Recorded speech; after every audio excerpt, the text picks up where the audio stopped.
Clay Travis joining me this morning. Clay, am I going too far to say the blame for these attacks lays squarely on the left? No, you're 100% right. And I think it's not just a recent thing. Since Donald Trump came down the escalator in 2015, they have constantly labeled him Hitler. They have labeled anyone who is voting for him, that includes me, Nazis. They have called us fascist. And most, I think, of Democrat supporters recognize that that is political hyperbole.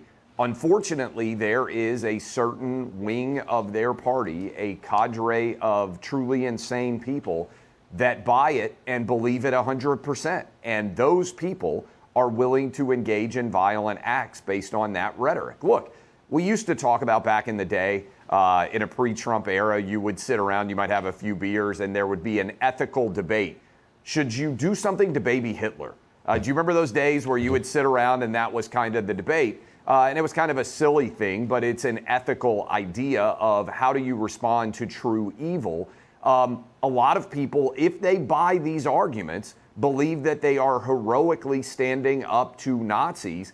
And as a result, I think this language has spurred all of the violent left-wing action that we are seeing. Outrageous.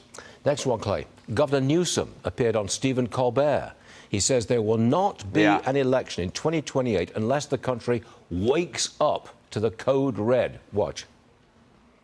I fear that we will not have an election in 2028. I really mean that in the core of my soul, unless we wake up to the code red, what's happening in this country, and we wake up soberly to how serious this moment is. Clay, Newsom's just stoking fear here, isn't he? Yeah, he doesn't believe this. Last night on Jesse Waters, you may have seen it, Stu, I went on and I said, hey, Gavin, because I know he likes to watch Fox News, or at least claims to, I'll put $10 million on the table. You put $10 million on the table. My wager with you is that we will have an election in 2028. You don't even have to get the money yourself. Your fat cat donors can put it on.